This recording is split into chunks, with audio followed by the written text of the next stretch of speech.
이 시간 하나님께서 우리에게 주시는 말씀 시편 118편 5절로 17절의 말씀입니다.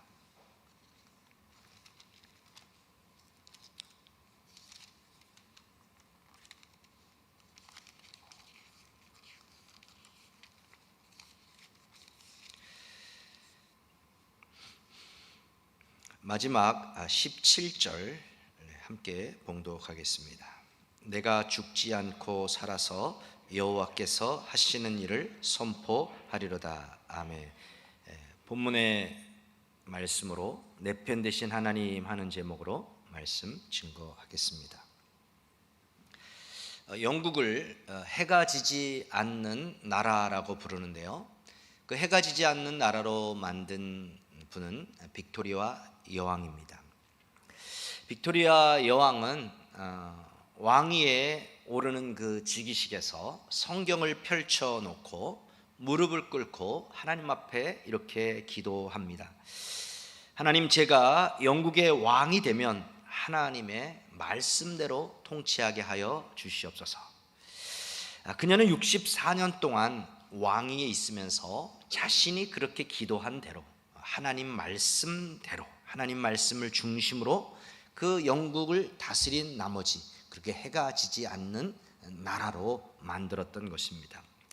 이러한 빅토리아 여왕이 어느 날 특급 열차를 타고 국무대신들과 함께 안개가 짙게 낀 밤길을 달려가고 있었습니다. 안개가 꼈기 때문에 기장이 굉장히 신경을 많이 쓰면서 달려가고 있는데, 갑자기 그 헤드램프, 기차의 헤드램프 앞에 검은 옷을 입은 사람이 손을 흔들고 있는 모습이 보여서 급히 기장이 기차를 세웠습니다. 앞에 사람이 손을 흔들었으니까 이제 영무원들이 이제 기차에 있는 승무원들이 나가서 살펴봤는데 아무 사람도 없는 겁니다. 근데 이제 그 앞에 이제 다리, 교량이 가까워 오고 있기 때문에 천천히 이제 빨리 달리던 속도를 낮춰서 이제 천천히 가봤는데, 우리 지금 태풍이 오면 막 다리가 끊어지는 그런 모습이 있잖아요. 다리가 끊어져 있었던 겁니다. 여러분, 만약에 그 속도로 그대로 그 기차가 달렸다고 하면 그 끊어진 다리, 그 아래로 그 기차가 곤두박질 쳐서 빅토리아 여왕이나 수많은 사람들이 아마 목숨을 잃었던 그런 상황이 발생했을 것입니다. 이 기관사가 너무 이상해서 이제 런던에 다 도착해서 한번 앞에 가서 살펴보는데, 헤드램프를 살펴봤는데 거기에 큰 나방이 헤드램프에 붙어 있었습니다. 그것이 그래서 이상하다 해서 다시 올라와서 헤드램프를 불을 켜서 이렇게 보니까 그게 마치 사람이 이렇게 손을 흔드는 것처럼, 나방이가 나풀나풀 이렇게 날개를 저을 때 사람이 손을 흔든 것과 같은 그런 모습이었습니다. 너무 놀라서 이 사실을 여왕에게 보고했더니 여왕이 그렇게 이야기를 합니다. 이것은 우연히 일어난 일이 아닙니다. 하나님께서 우리를 지켜주신 방법이었습니다. 그렇게 고백을 했다고 합니다. 이 오늘 우리가 살펴보려고 하는 시편 118편은 설교의 제왕이라고 하는 스펄천이 가장 좋아했던 말씀입니다. 종교개혁자 마틴 루터도 이 말씀을 굉장히 좋아했는데 그가 이렇게 말합니다. 이것은 내가 사랑하는 나의 시입니다. 진실로 이 시는 여러 차례 나에게 도움을 주었던 시입니다. 이 시는 황제도 군왕들도 지혜자도 모사도 성자들도 나를 도우려 하지 않았을 때 많은 고통으로부터 나를 건져 주었던 시입니다. 그렇습니다. 이 시편 118편은 코로나로 인하여 많은 두려움과 고통 중에 살아가고 있는 우리들에게도 동일한 위로와 평강을 주는 말씀입니다.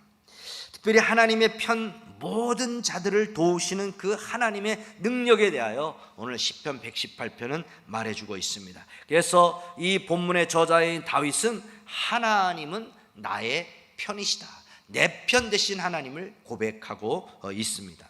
다윗이 지금 어떤 고난 중에 있었습니까? 5절에 보니까 내가 고통 중에 있었다.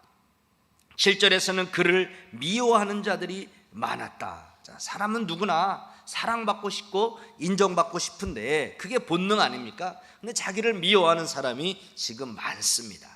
또 그를 더욱 힘들게 하는 것은 문 나라가 나를 애워쌌다. 전쟁의 상황을 묘사하고 있습니다.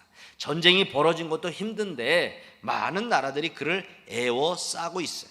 블레셋, 모압, 수리아, 암몬, 이 족속들이 다 연합해서 공격하기 위해서 애워싸서 쳐들어오고 있단 말이죠. 나 혼자 감당하기도 힘든데 그 네 나라가 연합해서 쳐들어오고 있으니 얼마나 힘들겠습니까? 근데 11절을 표현해 보니까 많은 적들이 모여와서 애워싸고 또 애워쌌다. 겹겹이 애워쌌다. 그렇게 이야기를 합니다. 좀 어느 정도 연약한 부분이 있으면 뭐 한두 겹이면 거기를 뚫고 나갈 텐데 이건 뭐 겹겹이 애워쌌으니까 상당한 압박을 받고 있습니다. 그뿐만이 아니죠. 그들이 벌떼처럼 나를 애워쌌다. 그렇게 벌떼처럼 나를 애워싼 거예요. 마치 6.25 때 그 중공군이 인해 전술을 펼치는 것처럼 겹겹이 애워쌌는데 벌떼처럼 달려들고 있는 그 상황에 다윗이 무엇을 했냐는 것이죠. 사방을 둘러봐도 다 막혀 있습니다. 뚫린 거는 하늘밖에 없죠. 도와줄 일은 하늘밖에 없죠. 정말 주위 사방을 바라봤을 때 가슴이 답답한 그런 상황에, 큰 위기 속에, 정말 두려움과 정말 큰 절망 속에 빠져 있을 그 상황 속에 다윗은 하나님 앞에 부르짖어 기도했어요. 그랬더니 하나님께서 5절에 나를 넓은 곳에, 나를 광활한 곳에 세우셨다라고 고백하고 있습니다. 이 고통은 감옥 속에 갇혀서 꼼짝하지 못하는 그런 모습입니다. 근데 부르짖었더니 하나님께서 그 감옥에서 나를 나오게 하셔서 넓은 곳에, 정말 광활한 넓은 평화로운 곳에 나를 세워주셨다. 마음의 평안을 주셨다. 그런 말입니다. 오늘도 우리 하나님은 우리가 인생의 문제를 가지고 우리 하나님 앞에 나아가 부르짖어 기도하기를 원합니다. 하나님의 약속의 말씀을 우리 같이 한번 읽어볼까요? 시편 50편 15절 환난 날에 나를 부르라. 내가 너를 건지리니 내가 나를 영화롭게 하리로다. 에레미야 29장 12절 너희가 내게 부르짖으며 내게 와서 기도하면 내가 너희들의 기도를 들을 것이요 너희가 온 마음으로 나를 구하면 나를 찾을 것이요 나를 만나리라. 환난 날에 나를 부르라. 그러면 내가 너를 건지고 영화롭게 해 줄 것이다. 너희가 내게 부르짖는다면, 너희가 내게 와서 부르짖으면 내가 너의 기도를 들어줄 것이다.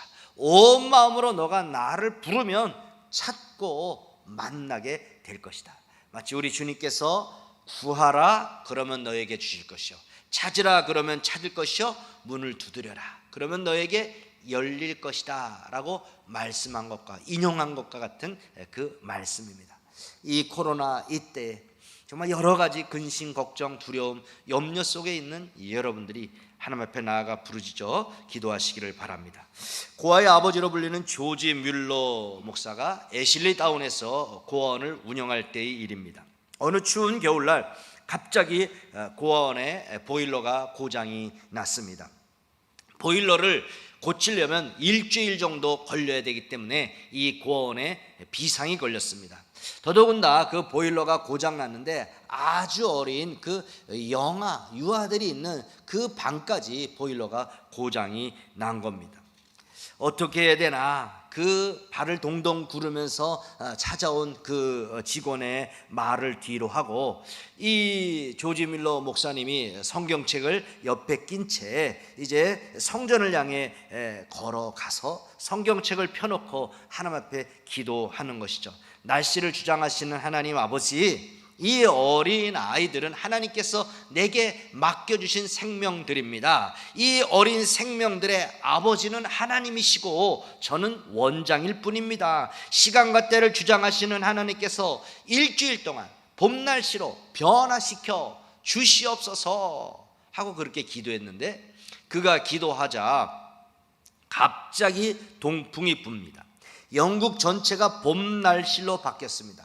지금과 같은 기상이변이 흔치 않았던 그때에 북풍이 멈추고 따뜻한 동풍이 불었어요. 그래서 보일러를 고치는 동안에 날씨가 따뜻하니까 이제 아이들이 얼어 죽지를 않았어요. 근데 보일러를 다 고치고 났는데 언제 이 영국이 따뜻했냐, 온실처럼 따뜻했냐 하면서 또 추운 날씨가 그렇게 찾아왔다고 합니다. 하나님 앞에 약속의 말씀을 부여잡고 밤새 부르짖어 기도한 그 조지 뮬러의 기도에 응답하셔서 그 한겨울날을 따뜻한 봄날로 바꿔주신 줄 믿습니다.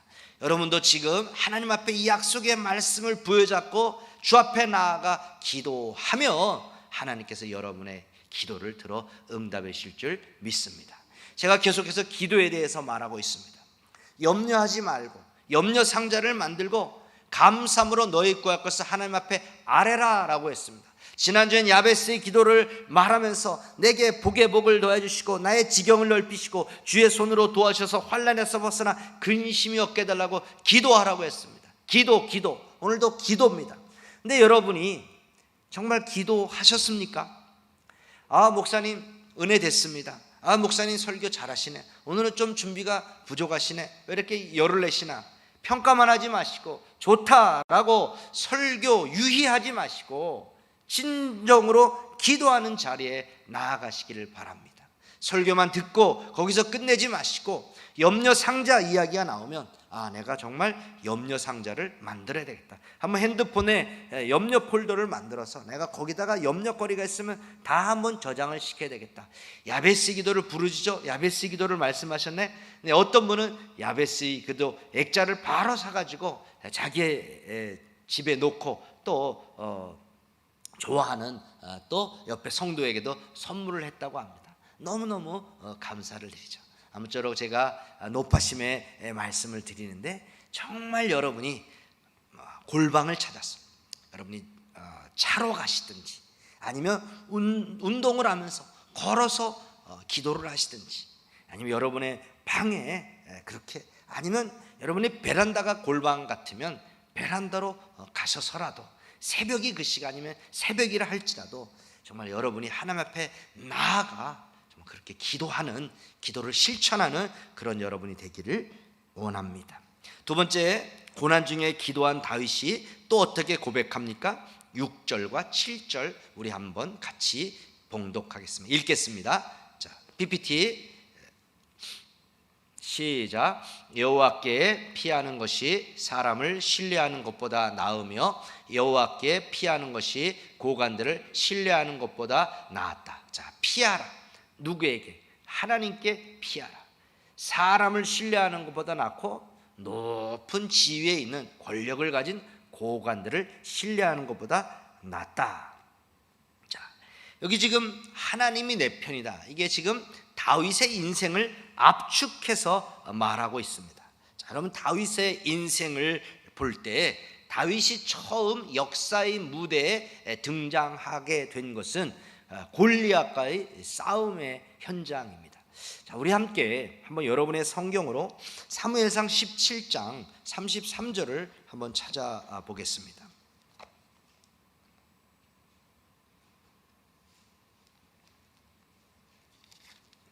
사무엘상 17장 33절. 이제 사울이 다윗에게 말합니다. 내가 가서 저 블레셋 사람과 싸울 수 없다. 지금 너무 골리앗이 이스라엘 백성들을 괴롭히고 있으니까 이제 자신이 나가서 싸우겠다라고 이야기하자 이 사울은 야, 저 사람은 너는 지금 소년이고 저 사람은 용사이기 때문에 전문적인 싸움꾼 군인이기 때문에 너는 싸울 수가 없다 말립니다. 지금 다윗은 군인도 아니고 양치기 소년이잖아요. 근데 자, 그 옷 입은 것을 보십시오. 38절에 보면 사울이 다윗에게 자신이 입던 군복을 입혀주고 노투구를 머리에 씌우고 갑옷을 입혀주고 칼을 군복 위에 채워주니까 39절 불편해서 아이나 그냥 가겠다고 이렇게 말하죠. 자, 옷이 그래요. 또 무기를 비교해 보십시오. 40절에 보면 다윗은 손에 막대기 하나, 매끄러운 그런 돌멩이 5개, 손에 물매, 쉽게 한국식으로 말하면 돌 5개, 새총 1개 들고 나간 겁니다. 반면에 골리앗은 45절 보니까 칼과 창과 단창, 짧은 창, 단창 던지는 거죠. 그렇게 그 아주 무기를 가지고 있습니다. 신장을 보십시오. 골리앗 17장 그 앞에 4절에 보니까 6규빗 한 뼘이다 이렇게 나오고 있죠. 자, 규빗. 여러분의 손으로 팔꿈치부터 가운데 중지 끝까지를 가리키면 됩니다. 이게 대략 한 45cm 정도 된다고 합니다. 고대 근동에서 이제 그 길이 단위였습니다. 자, 그러니까 6 곱하기 45를 하니까 270이 나오고, 그럼 한 뼘 20, 긴 사람은 저는 한 25cm인가 나오던데, 그럼 20 하면 2m 90, 한 3m 정도란 말이죠. 그래서 제가 한번 기네스북에 등재된 세계에서 가장 키 큰 사람들을 한번 비교하기 위해서 찾아봤는데, 그 사이에 바뀌었는지 모르는데 제가 또 방금 전에 찾아본 그 자료로는 세계에서 가장 키가 큰 사람이 터키 사람 술만 코센인데 2m 51cm, 말단 비대증이 걸린 거예요. 뇌에 문제가 생겨가지고 성장 호르몬이 과다 분비가 돼가지고 키도 크고 손발이 다 커지는 그런 질병에 걸린 겁니다. 우리 한국에서는 이제 최홍만 2m 18까지 컸었죠. 근데 이제 역사상 그런 가장 키가 컸던 사람이 누굴까? 미국의 로버트 퍼싱 와들로인데 4살 때 뇌수술을 잘못 받아가지고 계속 키가 커서 22세에 죽었는데 1940년에 죽었을 때 2m 72cm. 자, 그러니까 골리앗은 30cm 정도가 더 큰 거죠. 그러니까 역사상 가장 컸던 인물은 골리앗이란 말이죠. 자, 여러분, 그 큰 그 골리앗, 칼과 창과 단창으로 나온 그 갑옷으로 입고 있는 그 어마무시한 그 골리앗을 다윗이 어떻게 이겼습니까? 45절에 보니까 이렇게 말하고 있어요. 같이 한번 읽어볼까요? 시작. 다윗이 블레셋 사람에게 이르되 너는 칼과 창과 단창으로 내게 나오거니와 나는 만군의 여호와의 이름 곧 내가 모욕하는 이스라엘 군대의 하나님의 이름으로 내게 나아가노라. 여호와의 이름, 만군의 주, 만왕의 왕, 그 하나님의 이름으로 그 앞에 나아가고 있는 것입니다. 자, 하나님이 나와 함께 하는 것을 확신하니까 그 골리앗 앞에서 두려워하지 않고, 그 무기 앞에서 두려워하지 않고 당당하게 그 앞에 나아갔던 것입니다. 여러분, 누가 내 편이 되냐, 여기에 따라서 그 싸움의 승패가 갈립니다. 지금 한국, 저는 이제 스포츠를 잘 좋아하는데 못하니까, 그러니까 이제 가끔 기사로 그렇게 관심을 갖고 봅니다. 어우흥이라는 단어가 있습니다. 요즘 유행하는 게, 어차피 우승은 흥국생명이다.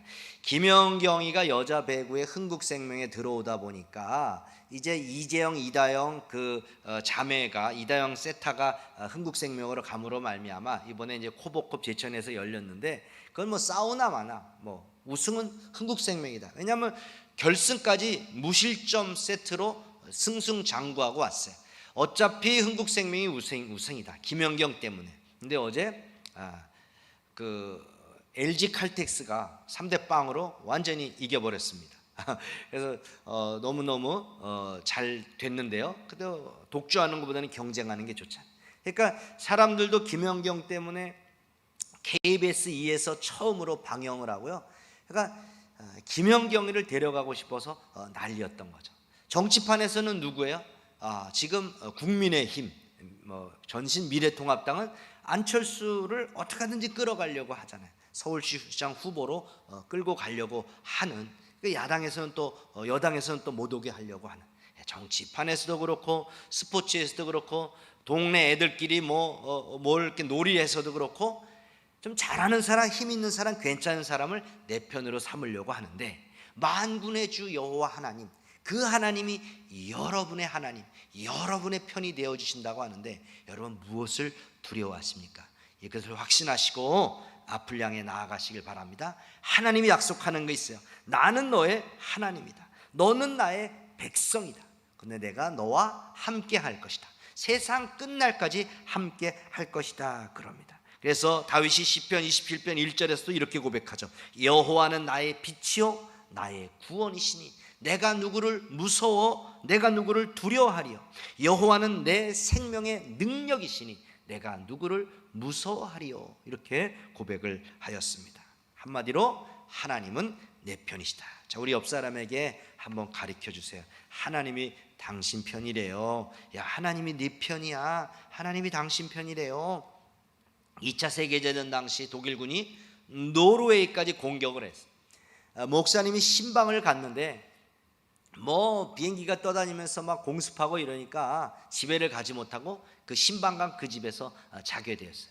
뜬 눈으로 밤을 새웠죠. 근데 그 집의 어린 딸은 너무 편하게 들어가서 잠을 자고 그렇게 나오는 거예요.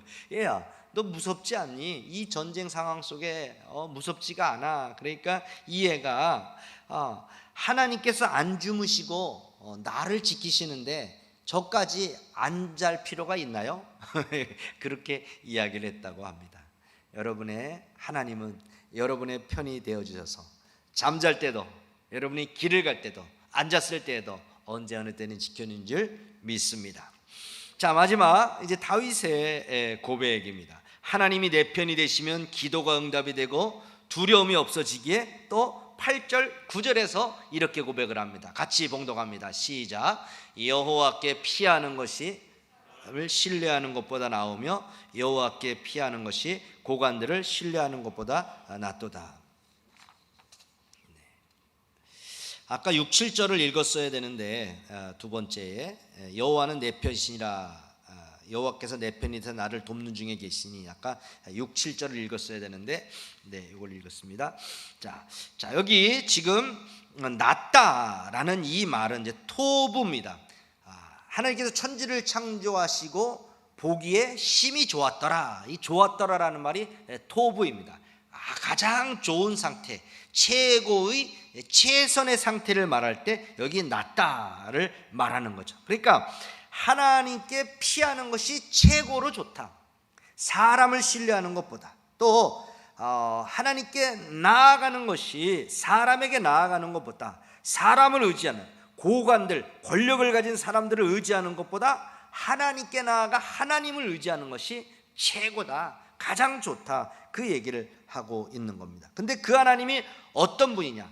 우리가 왜 하나님을 신뢰하는 것이 그렇게 좋냐 하니까 15절 16절에 그렇게 이야기를 하고 있어요. 자, 15, 16절. 자, 시작. 의인들의 장막에는 기쁜 소리, 구원의 소리가 있으며 여호와의 오른손이 권능을 베푸시며 여호와의 오른손이 높이 들렸으며 여호와의 오른손이 권능을 베푸시는도다. 자, 여호와의 오른손이 세 번 계속 여호와의 오른손이 나오고 있어요. 꼭 오른손이 아니라 하나님의 힘, 권능의 힘, 그러니까 그 힘이 있는 능력이 하나님께서 그를 보호하실 것이다 라고 그렇게 말씀하고 있는 것이죠. 소나면 이사야서 41장 10절 가장 대표적인 말씀이죠. 두려워하지 말라, 두려워 말라, 내가 너와 함께함이라. 놀라지 말라, 나는 네 하나님이 됨이라. 내가 너를 굳세게 하리라, 내가 너를 도와주리라. 어떻게 해요? 참으로 나의 의로운 오른손으로 너를 붙들 것이다. 하나님은 여러분을 오른손으로 붙들어 주시는 것을 믿으시길 바랍니다. 능력 많으신 그 하나님. 아니, 붙들어줘도 힘없으면 같이 쓰러질 수밖에 없어요. 같이 넘어질 수밖에 없어요. 그 사람이 웃습니다. 네가 나를 도와주겠다고 웃습니다. 힘 많으신 그 전능하신 하나님이 가장 강력한 힘을 가지고 우리를 붙드시고 능력을 베풀어 주신다는 것입니다. 그 하나님이 여러분의 하나님이 됨을 믿으시길 바랍니다. 네덜란드의 코리텐붐 여사가 나치 그 수용소에 잡혀가서 40일 동안 독방에 있었습니다. 독방에 있으면 움직이질 못하니까 거의 나중에는 미쳐서 나온다라고 그렇게 이야기를 해요. 고리대문 여사가 얼마나 힘들었는지 믿음도 사라지고 인내도 사라지는 것 같아서 이제 벽에 머리를 기대고 하나님 너무 힘들어요. 저 죽을 것 같아요. 이제 도저히 버틸 수 없습니다. 이길 힘이 없습니다. 믿음도 사라졌습니다. 어쩌면 좋을까요? 하고 이렇게 하는데 저 앞에 개미 한 마리가 눈에 보이는 거예요. 그 기어가는데 바닥에 물을 피해서 벽 옆에 조그마한 틈으로 들어가요. 그러니까 하나님의 음성이 들리는 거예요. 코리아, 지금 저 개미 봤지? 예. 개미가 지금 어디로 갔니? 예, 물을 피해서 벽 속으로 들어갔습니다. 그래, 너는 지금 피할 곳이 없다고 생각하지만 내가 바로 너의 피난처야. 너는 나를 향해 오기만 해. 내가 너를 품어줄게. 너는 내 속에서 안전하게 보호를 받을 수 있어. 내가 너를 도와줄게. 이 고리템분 여사는 그 순간 정말 무릎을 꿇고 하나님 앞에 기도를 합니다. 하나님, 개미가 벽 틈에 들어가 피하는 것처럼 나를 하나님의 품에 맡깁니다. 주님 손으로 나를 붙들어 주시옵소서. 그때부터 죽을 것 같고 도저히 견딜 수 없었는데 마음에 평안이 오면서 그곳이, 그 상황이 너무너무 감사한 그 상황으로 바뀌었다라고 합니다. 죽지 못해 살았던 수용소가 하루하루 평안과 기쁨과 행복이 넘치는 생활로 바뀌어졌습니다. 그리고 그가 이제 그 나치의 감옥에서 살아남을 받고 이제 나오게 되고 이제 세계 방방곡곡에 다니며 그 하나님을 찬양했습니다.